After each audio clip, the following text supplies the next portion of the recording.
here, so we've got the go live now, and we'll pop that right up on screen. And then let's take a look here. I'm just minimizing some things, so many things on the screen this morning. I'm gonna go ahead and minimize those couple of items. So good morning, everybody. Let me double check that the stream is looking good, and it is. So we've got a couple of folks on this morning already, so welcome everybody. Good to see you, and we're going to be starting in just a minute. So I just fired everything up a little early. It's always funny getting these live streams ready. Put the water bottle off camera, put the box of Puffs Plus over there, getting everything set up and organized. So we're going to be starting out in just a moment. And today we're going to be talking about a topic that we covered a little yesterday on our Zoom call. And there we go, it's 8 a.m. So I think we're officially here. Audio is fine. Thanks, Bruce, and thanks for the emails yesterday.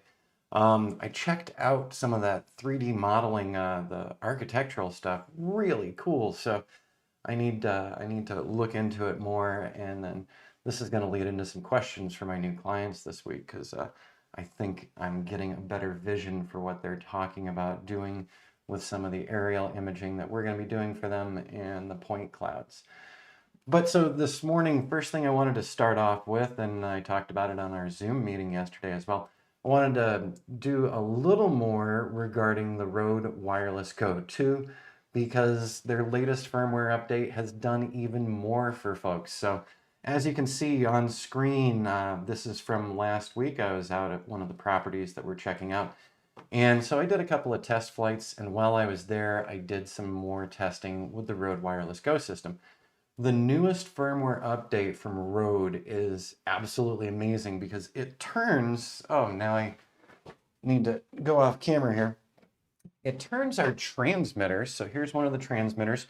The other transmitter's on me, and on screen you can see me, holding my hand out in the woods here, and I've got one of the transmitters on me. What's really cool now is that you do not need to have the receiver turned on. So I don't have to connect the receiver to something in order to record the audio to the transmitter that's on me right now. So while I'm doing this video with all of you here on a live stream,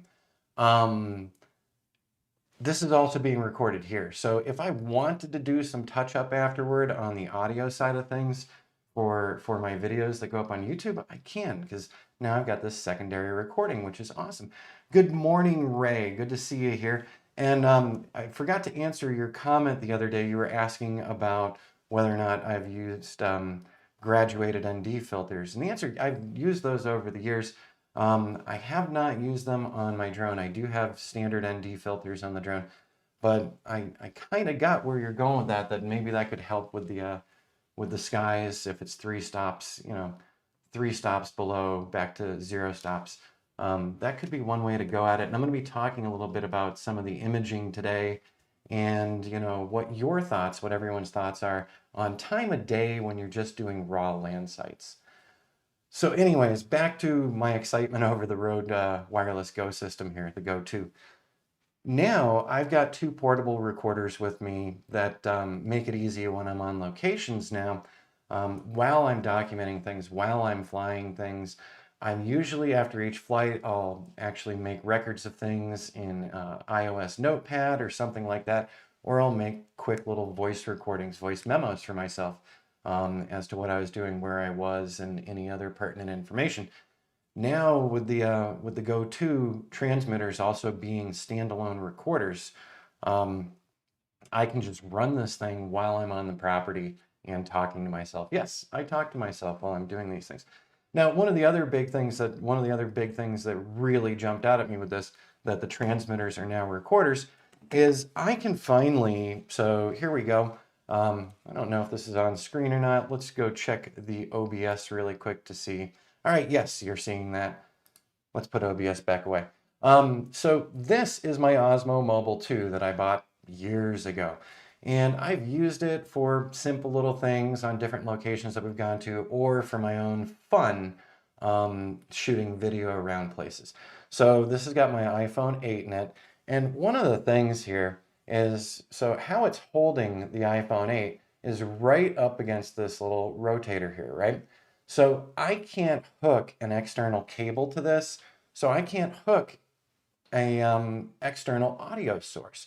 So when I'm walking around and talking to this, if I'm out on the courthouse plaza or wherever I am, and I'm holding this away or whatever, it's still picking up some of my audio, but it's getting a lot of background noise. And I've always wanted some kind of wireless transmitter solution for using the Osmo Mobile 2. One of my solutions was to try out Apple's AirPods. So I've got a set of the AirPods that I've had for a couple of years. And yes, as a matter of fact, if you're using Filmic Pro, which is one of the video recording programs that I use with my iPhones, I'm going to set this down. Filmic Pro, you can actually connect your AirPods. So there you go. You do have one wireless solution, but the AirPods being in your ears, they're still going to get wind noise and things. And when I've done videos with the AirPods, I've been pretty disappointed with the results. They didn't sound as good as I wanted to.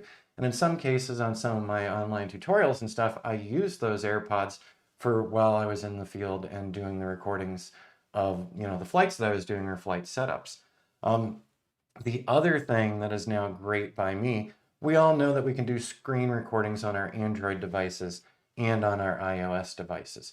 So in my iOS setup menu, I can go in and record the screen. Oftentimes when I'm doing videos for this channel, where you'll see me using Litchi or Ground Station or Map Pilot or something, I've got an iPhone or an iPad or an Android in my hands, and I'm doing that recording. Once again, I'd have to plug in an external source, and the Android or the iPhone, they both do get the audio, even if I'm not tethered, but it's not great quality audio. Now, when I set up one of these phones or tablets, I can do the screen recording on them, but I've also got a secondary recording thanks to the Go2. And what that means is when I'm done putting together those tutorials, I can now merge the audio from the Rode Go2. It's such a long name, sometimes I trip over it. But the Rode Wireless Go2. I can sync the audio that I recorded on the device with the Go2.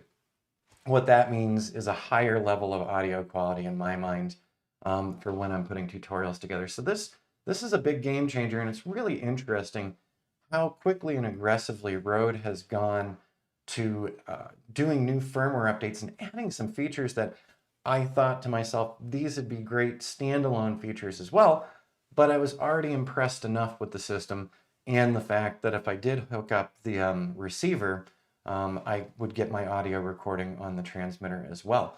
So now I can use it standalone, or I can use them synced together. Whichever way I want to approach it, I can. So they've given me a lot more options. So I'm admiring Rode a lot for the fact that they listened to their customer base and they reacted so quickly, and they designed something flexible enough to where they could add some new features in pretty quickly after the launch of the device. So there you go. And what that means in the end, so here's the Osmo Mobile 2, is that when I'm out in the field, I can actually make better use of this when I'm doing tutorials, when I'm showing people setups. This is going to make it a lot easier to go with smaller equipment and gear and still get the audio quality that I would like to provide on here. And by the way, so everything you're listening to today on this particular video, we've got the receiver sitting right over here. So here it is on a longer cord.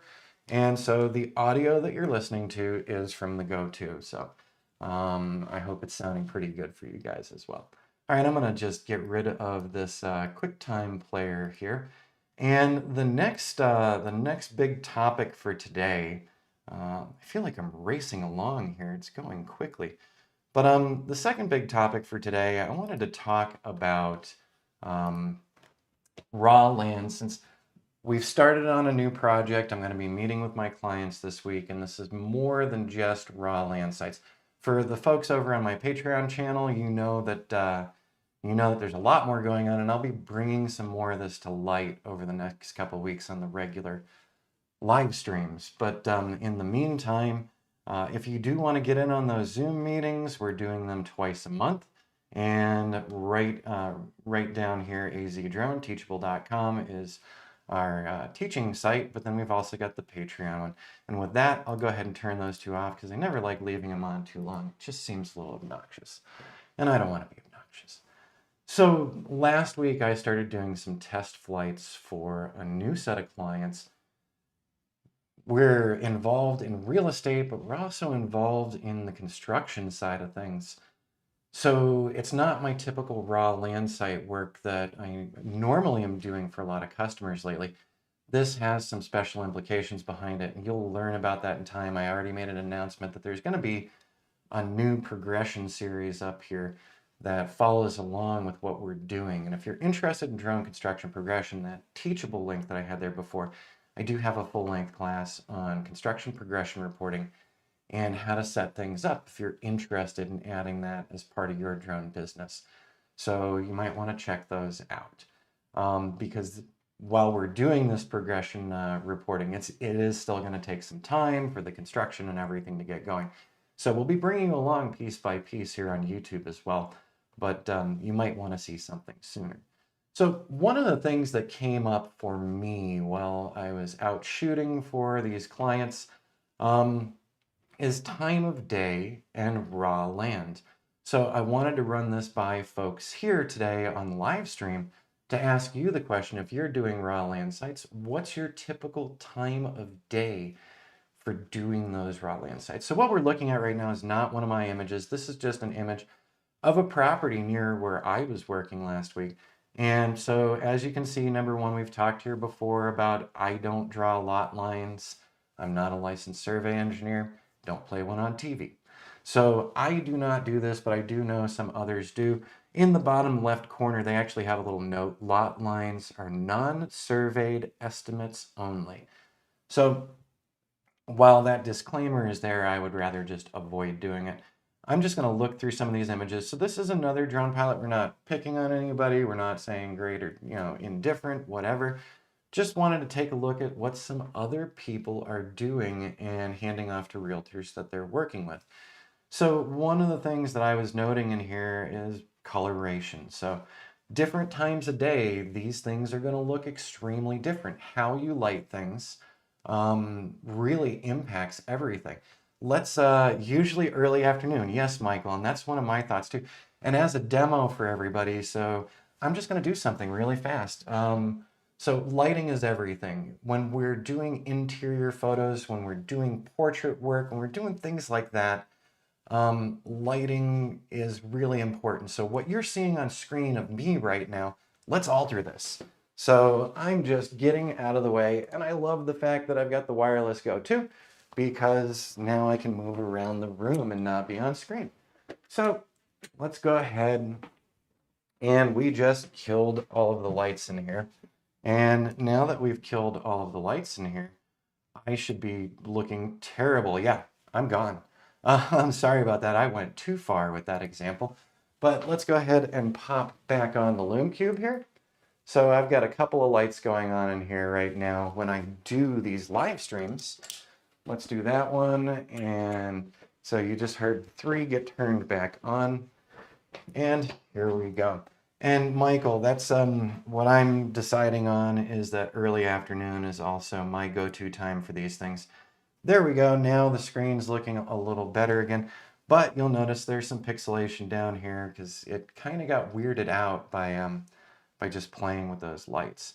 So let me pop that one back up, and I'm just going to go change one of the lights here, see if that makes a big difference or not for me. There we go. So yeah, you can hear me wandering around in here now. Sorry, let's come back to this. And yeah, we still have some pixelation and shadowing going on right there, but not enough to be truly bothersome. Now, what Michael said is pretty much spot on. Usually early afternoon is going to be better for these. And that kind of goes hand in hand with when I'm doing 2D modeling. If people are looking for an orthomosaic, what's the best time of day to capture images for the orthomosaic? Actually, when the sun is at its highest point, to minimize shadows, because those shadows can cause problems with stitching things together. If you're actually doing an orthomosaic or if you're doing a 3D model as well. So we want those shadows a lot shorter. The other thing, the other prime example here, When we're doing these landscape photos in here, we also do want to minimize some of those shadows. So one thing, which is really strange compared to regular photography, one of the best types of days for doing my modeling, at least, is an overcast day where we've got muted sun and we're not casting these big giant shadows. So that's a great time of day to be doing your modeling flights. And it seems to be a great time of day to do some of your raw land sites. However, in the raw land sites, oftentimes I will hear from realtors and other clients that they would like something specific lit up. So they want those mountains in the background lit up, and that's a certain time of day. If they want things that are outside of just showing the property and they want a really awesome sunset or sunrise with, a particular set of mountain peaks, you're going to be going at an earlier or later time of day. And that's going to impact the rest of your photos. So the question is, do you go visit the client location twice or 3 times to get all the different times a day for them? When you're shooting the raw land sites, usually it's a lower end revenue stream and you're not getting paid a ton for it unless you're doing bigger sites and doing things beyond just still photography. So I'm looking through some of these, and so here's another one. You can see, there's some major differences in the coloration of the dirt tracks here. So we've got them looking really tan in one and then maybe the reddish brown in the other one.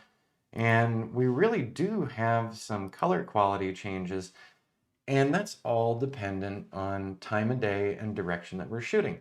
So, shooting into the sun washes everything out and makes for an extremely hard time to capture some nice things, nice views of some of the properties. One of the other ones that I'd taken a look at, and so I also wanted to ask the opinions of everyone here. Bartosz, welcome from Ireland. Thanks for coming in and stopping by for a few. I hope you enjoy your visit here, and if you like what you see here, be sure to like and subscribe down below. We do these live streams every week. We do different topics, and I'm always open to new topics from our community as well. So thanks for stopping in, Bartosz. Nice to meet you. So I wanted to show a second example.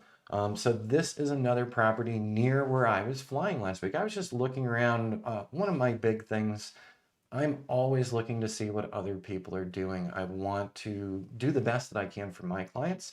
I want to bring them the quality that they want and need for their sales or their construction sites, whatever it is I'm working on with them. I really want to meet their needs. So I always look around to see how other people are doing some of these things. So this is another raw land site really close by to where I was working, actually psychotically close by, just a stone's throw away. And so let's pop this one up. So the color quality on this is looking a little better and less flat than some of these. But I can tell you really quickly right away, shooting in this area and shooting it a couple of different times a day, that there is some HDR used in this one. That's okay, nothing wrong with bracketing. But I think maybe the vibrance and saturation. Yes, Michael, I do color correction afterward. I do post-processing. When I'm doing work for whether it's raw land clients or anybody else, when we get back, when I get back into the office, there's always a level of post-processing going on. And then comes the question of, what do the clients want? So that's one of the conversations I have with them. And we're going to be having some of those conversations this week because we're covering a lot of things. There's going to be 360s. There's going to be standard raw land like this. There's also going to be some orthomosaic stuff going on and some modeling stuff going on. So we've got multiple items, and I'm going to have to figure out how to space those out for some of the best quality. Now, one of the things that I got a kick out of on this one, and I'm going to give you a second to see if you notice it or not. So let me arrow back. Okay, so the preserves at the ranch. So this is one of the new communities north of the Prescott area. In the background here, we have Granite Mountain. Looks like it's got a bit of a haze going on. Just keep the sky in mind for a moment. But these colors are a lot poppier. I've been out to this location before I've started this contract up. I've been out here before. And the colors aren't so vivid, honestly. It takes a very specific kind of day to get some super vivid colors. But I got a kick out of this as I was going through this. So I take a look into the sky again. And so right now we are facing kind of southwest is this image. And so there's Granite Mountain over there. Let's turn back one. This is facing south-southeast. And so this one's south-southeast. This one is southwest. And let's do another one. So this is shooting right at Granite Mountain. So basically south. And there we go. So the area that I was working last week is right over in here.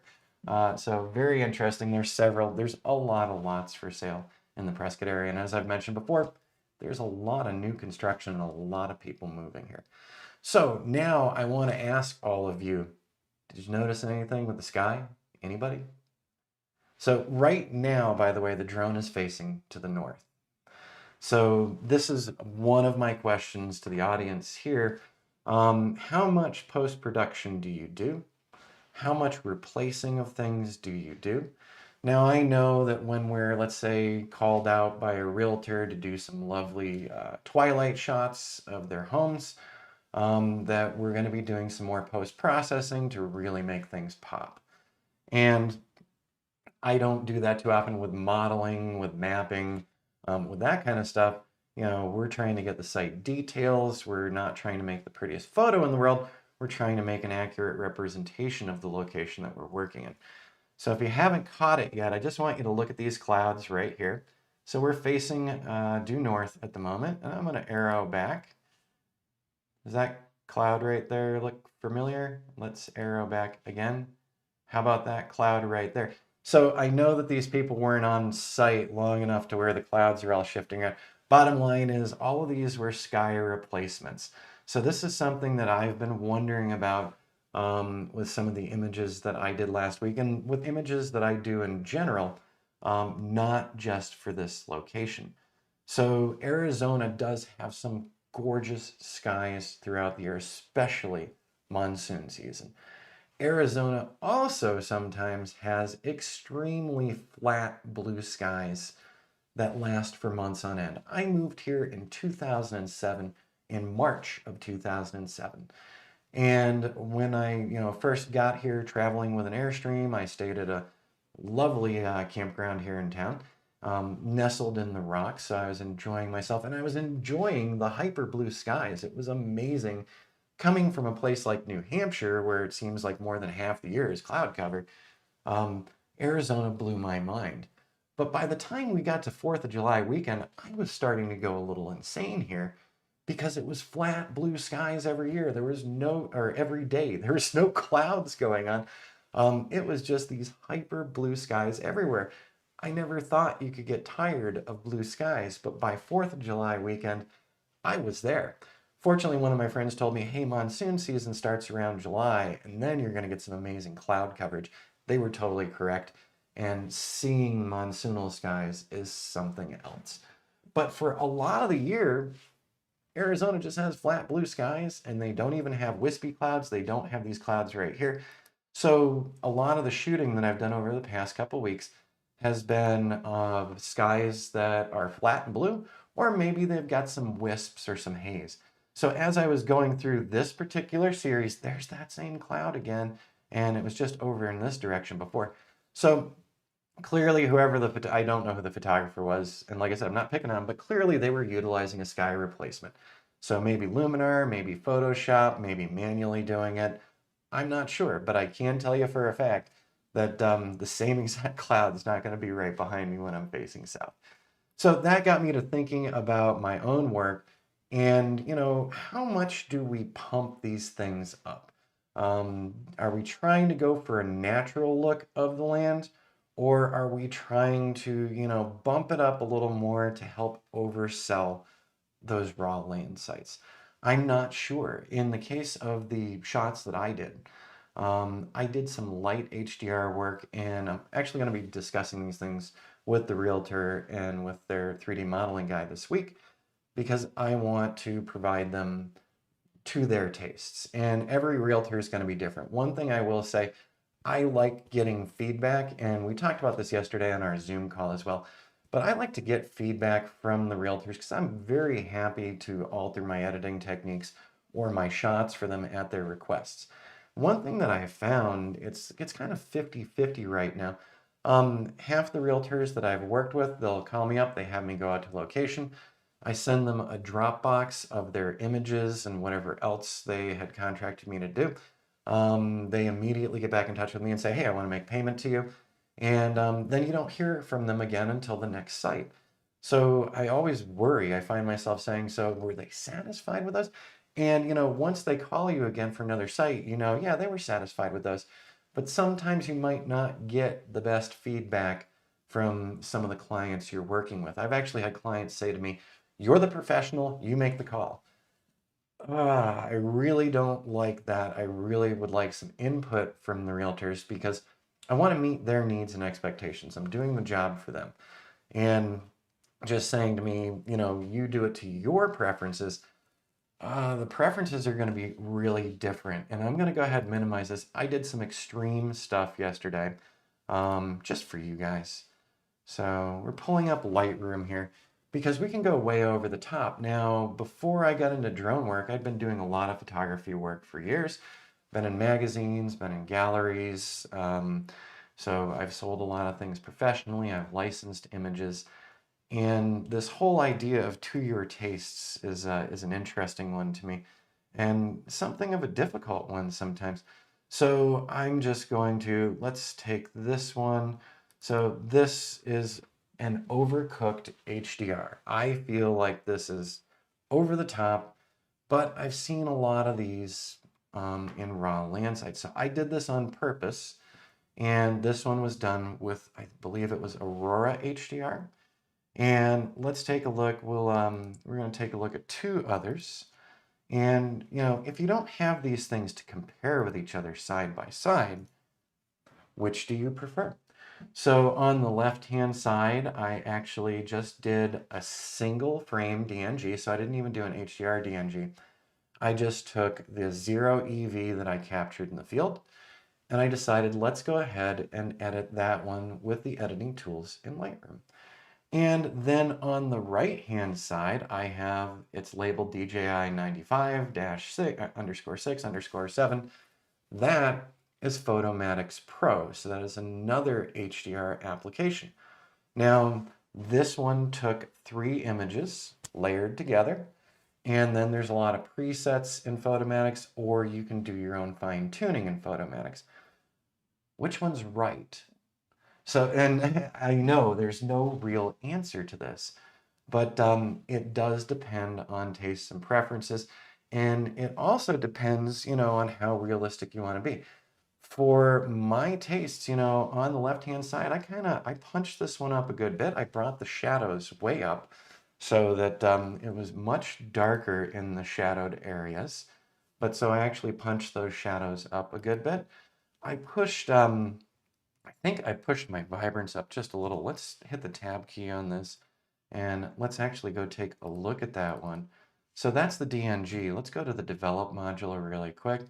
And so I was being extreme setting these up for you guys today. So I wasn't just, I'm not, spitballing and throwing something at a wall. I wanted to show you a couple of examples to then, ask you what's right. And let's see here. Real estate agents pretty much insist on the pretty clouds. Sometimes they want lawn replacements. Exactly, yeah. And don't like the flake clouds. 1 or 2 is the limit. Beyond that, it starts to stand out. It really does. And when I was looking at those other ones, like I said, I wasn't picking on the photographer. I don't know that a potential customer, a person who is looking to buy that property, is going to eyeball things the same way we eyeball things. So that's one of the big things right there. And so this one, I've got to hide the chat for a second from myself, so sorry about that. But so this one, I just, this was just a little light editing from myself. Let's look at the differences. So on the left is what came out of camera. I had, I think it was an ND3 neutral density filter on here because it was bright out there. But so here's what came out of camera. And if you want my honest thoughts on this here, the reality of the property out there is somewhere between these two. So when we have the higher sun with those hyper blue skies in Arizona, things tend to get washed out at the height of day. So we said before we'd like to be shooting at the height of day, but I will say the colors do get washed out a good bit. So you're going to have to do some post-processing. And so, when I'm having my meeting this week with my clients, I am going to discuss their tastes and preferences regarding color. And I'm going to take them through a couple. Hopefully it won't be a waste of their time. But there's one other thing that we all need to keep in mind as we're doing our edits.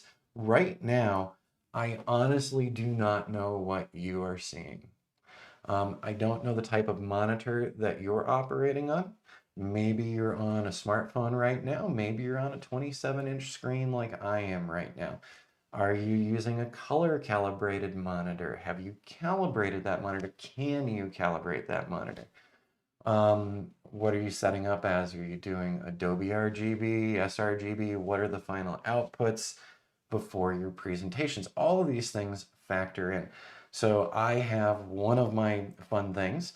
I've got a Windows laptop. It's a Lenovo. I've got my iMac here. I've got my iPad over there. I've got the Android over there. And things are a little different. I will say the color consistency with my iMac screen and my iPhones and my iPad, they're pretty well spot on, and most of them I have turned up to 100% brightness. So the things I don't know about all of you while you're watching this video with me, I'm not sure, what color cast I have. So you could have set up on your monitor, you could have pushed the contrast way up, or you could be viewing the monitor at a darker level. All of these things factor in, and in the end, I'm very uncertain as to, the final product that you're seeing for me. So I see that final edit, and I pick the final edit that I would like to go with. But I have, in presentations previously, taken some images, put them up on a wide screen when we sat down with clients, and I also had my laptop with me, and the color difference is incredible. Right over here, I've got my 17-inch iMac that is color calibrated. I've got one of the X-Rite tools. Right next to it, I've got a little wraparound Samsung. The Samsung I have very little control over when it comes to the color, contrast, and brightness. I've got it set at its highest brightness right now, and it is so much darker than my iMac. So one of the other questions I have for all of you is, how much do we beat this horse to death on the color quality and our visualization of it and our tastes and preferences? So following up, and the folks on the Zoom call yesterday saw a lot of this as well, but I'm just going to pull up one more thing. So we haven't settled on images or anything yet. We're having our meeting this week to hash some interesting things out. But while I was out there, I decided to go ahead and do some still captures, not only to share with you, but share with the client. So I actually created one of my custom pages for them. So this is very catered to them because I say in here, let me know how you'd prefer to have the images delivered. So I've got little messages to them in here. As you can see, shooting into the sun, super washed out. I didn't heavily edit it. My intent with these was to go more toward a realistic, and I'm going to say right in here, in these, this is pretty realistic as far as the colors and everything go. We don't have red rocks here in Prescott. However, sometimes I've seen photos on properties where the tan rocks go to red or go to pink, and suddenly I feel like I'm in Sedona. Definitely not what the property looks like. So one of my questions to them when we have our meeting, it's going to be a small part of our meeting this week, is just what kind of color quality are we looking for? Do we want to do something poppier? Do we want to present something that definitely has a little more HDR and maybe those fake skies? So I want to do this to their tastes, but it's such a hard time getting a handle on that. Even right now with the BenQ monitor that I'm using, what I've noticed with the BenQ monitor is it is a little darker than my iMac 17-inch. So I can't quite get it dialed in to there.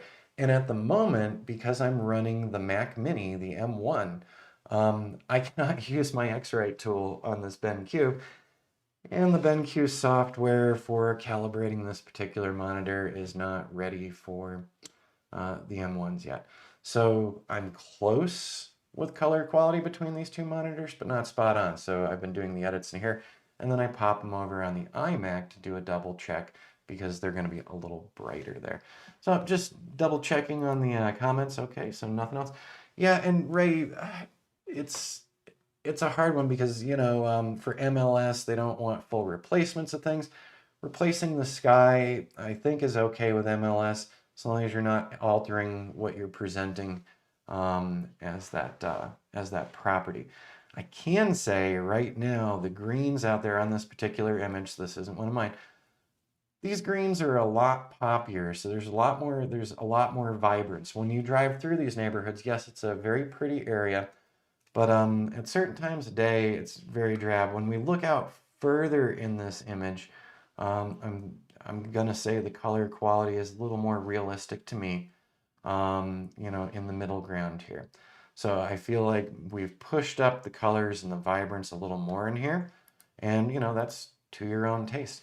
When I was in the gallery business, I was always very fixated on what's the right color, and when you're printing out large canvases and things for people, you want something nice that works in their building, that, is a beautiful image. And so I was very, very fixated on color quality and print color quality.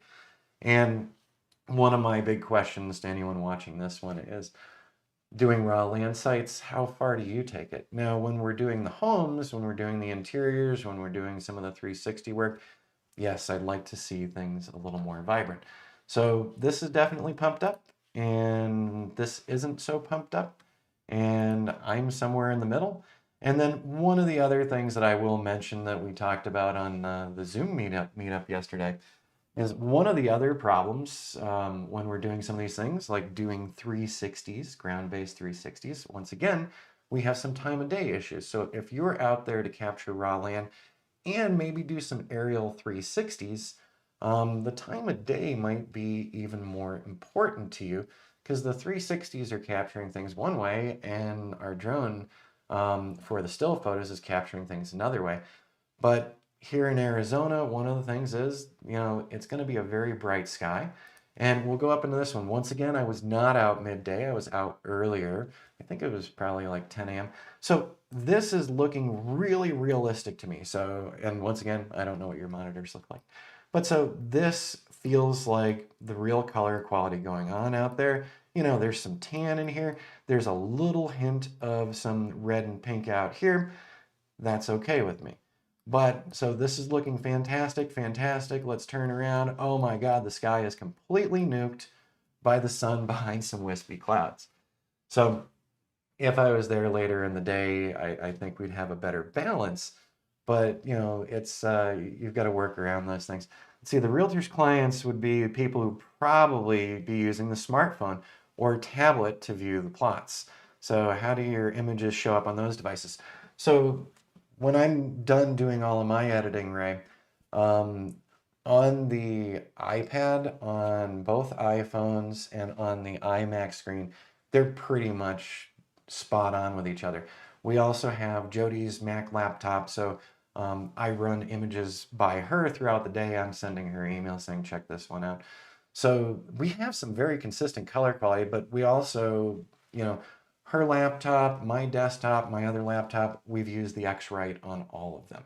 So we're talking the kind of the same family of displays that have all been calibrated, color calibrated, and we do that every couple of weeks. And very little changes, but we still do it. So for us in the iOS family of things, the iPhones and iPads at 100% brightness do it. And actually on my iMac, I have to drop it down several levels, and that is that's the recommendation from my X-Rite device that I'm using. So I think it's like 5 steps down on my brightness on the iMac, and then all of the other iOS devices, if you're running them at peak brightness on those particular ones, they're all coming across the same. So when I look at the BenQ, all of them look just a little darker. And when I look over on that Samsung, way darker.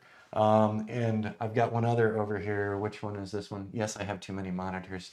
Let me see. I can't even remember the brand of that one. I bought that for a video game. But that one is also extremely dark on its brightest setting. So there is that. What is correct? So what we're going to be doing this week in our conversation with our client is we're going to see what they like. So Michael, you're on Apple equipment. So then, yeah, I'll tell you what, the X-Rights I've been using them for years. I had to buy a new one a year and a half ago because they weren't supporting the old one anymore. But I was using those not only for my color quality on my computer, I was also using it for print quality because I was doing reproduction work for some clients. So I was doing prints of original paintings for them. They were the painters, so they weren't stealing anybody's copyright. But some painters like to do reproductions of their stuff.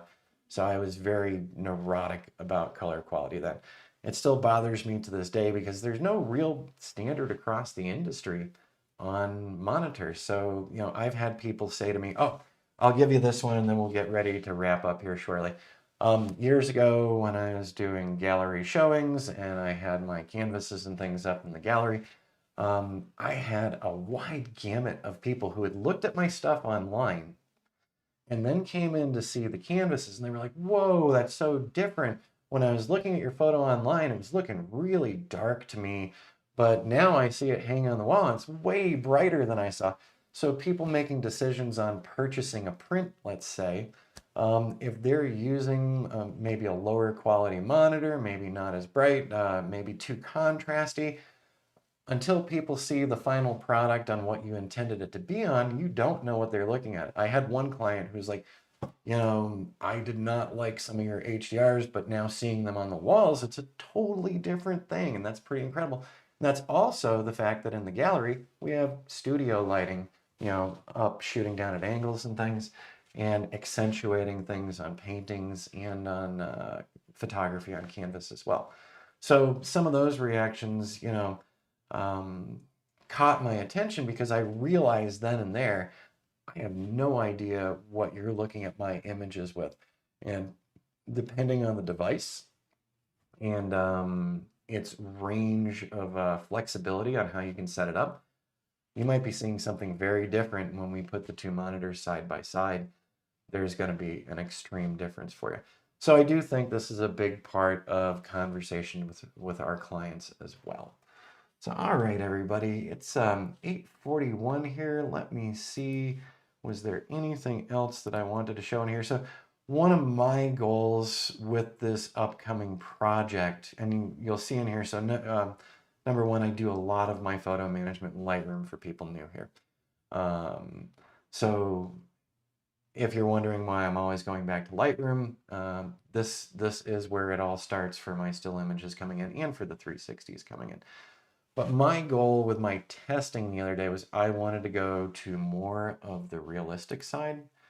And this feels a lot more like what I saw for the day out there. And, it's tastes and preferences. Also, one of the other things I did want to make note, so there is a lot, I've said over and over again, there's a lot of construction going on in Prescott proper and on the outskirts, but this is actually a good distance north of downtown Prescott, so it is a longer drive out there, but there is a lot of new construction going on out here as well. And so one of the big things on everybody's minds is they want that Granite Mountain view. And right now where the sun is in the sky, it's still not, it's still set a little further to the south. So the lighting of Granite Mountain and getting some more punch to Granite Mountain right now isn't the best time of year. In a few weeks down the road, we'll probably see more direct light coming into there as well. And so then that's going to change up what the property looks like again and how we're going to be shooting it. Okay, let me grab one more. So like I said, I was aiming for a little more realistic. By the way, let's see. And then I also went for that hyper realistic stuff just to share with you guys to get your gut opinion. So I've got this feeling that we're going to be leaning more toward this side. So this is a little cooked. And like I said, this was Aurora HDR was used for this one. And, I just went with some basic settings on it.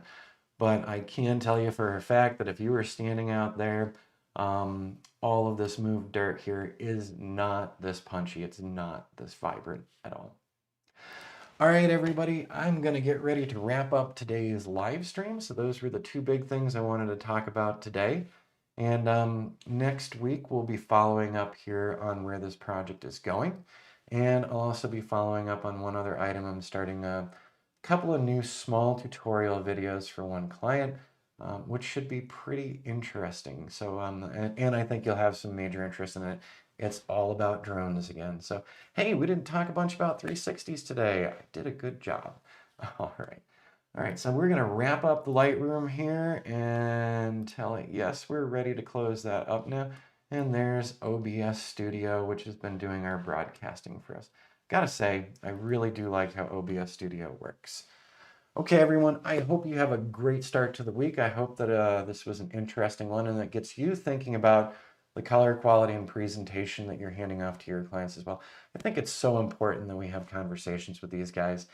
And, as I said previously, the realtors who are just like, shoot it for us, we're posting it, we're paying you. I want some more feedback. So, with new projects, I'm always going to be letting clients know I really want to have a conversation. It doesn't have to be a super long one, but I just want to know what colors and things are working for you. Hey, Matt Hoffman, good to see you here. I didn't see you slip in this morning. And thanks, Michael. I'm glad you guys appreciate these. And like I said, if you have topics, please let me know. Leave a comment. Be sure to subscribe. Be sure to turn on that little dinner bell so that you know when these live streams are going on. But every Sunday they're going on, and every other Sunday, or every Monday they're going on, I should say, and every other Sunday we're doing the Zoom meetups. All right, all, have a great start to the week. I hope you have some fun flights too. And it's looking like it's going to be a nice day today, so I'm actually going to be popping the drone in and paying a visit to Watson Lake a little later because I'm having some ideas for some B-roll. So I think I'm actually going to go do some fun flying today, as well as my regular job for the day. All right, we'll see you again real soon. Have a great